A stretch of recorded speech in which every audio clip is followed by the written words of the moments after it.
கிராமத்திலிருந்தும் சின்ன சின்ன நகரங்களிலிருந்தும் டாக்டர்கள் உருவானதுதான் அனைத்து தரப்பு மக்களுக்கு நல்ல முறையில் சிகிச்சை கிடைக்கும். அதை புரிஞ்சுக்கிட்டு தான் முதல் தலைமுறை பட்டதாரிகளோட மருத்துவ படிப்புக்கான கல்வி கட்டணத்தை அரசாங்கமே ஏற்றுக்கொள்ளும் என்கிற மகத்தான திட்டத்தை கொண்டு வந்தவர் நம்முடைய முத்தமிழறிஞர் தலைவர் கலைஞர்.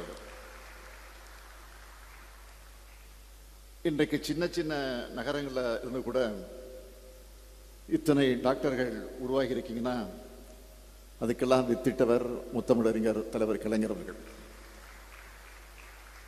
அவரோட வழியில் திராவிட மாடல் அரசு மருத்துவ கட்டமைப்பை இந்திய அளவில் மட்டும் இல்லை, உலக அளவில் அனைவரும் பாராட்டக்கூடிய அளவில் இன்றைக்கு நாம் உருவாக்கி இருக்கிறோம்.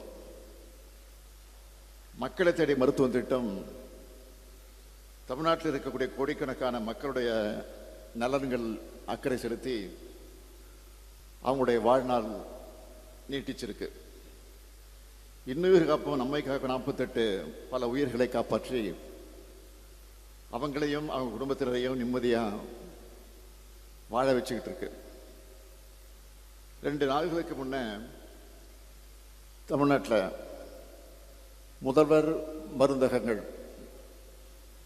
1000 மருந்தகங்கள் திறக்கப்பட்டிருக்கு. மக்களுக்கு அவசியமான தேவைப்படக்கூடிய மருந்துகள் மிகவும் மலிவான விலையில கிடைக்க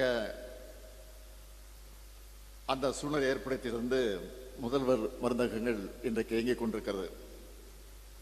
இந்த மாநிலத்தில் இருக்கக்கூடிய ஒவ்வொருத்தருக்கும் உரிய சிகிச்சை கிடைக்கணும்.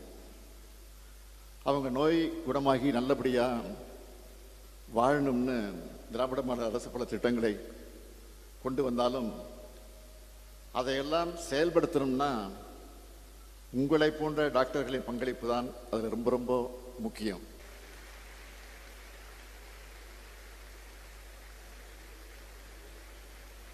மருத்துவர் விஸ்வந்தினி அவர்களை அன்புடன் மேடைக்கு அழைக்கின்றோம்.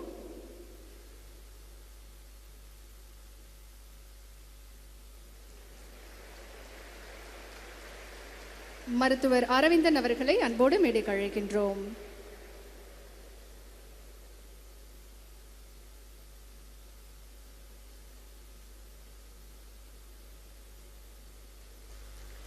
மருத்துவர் கீர்த்தனா அவர்களை அன்போடு மேடைக்கு அழைக்கின்றோம்.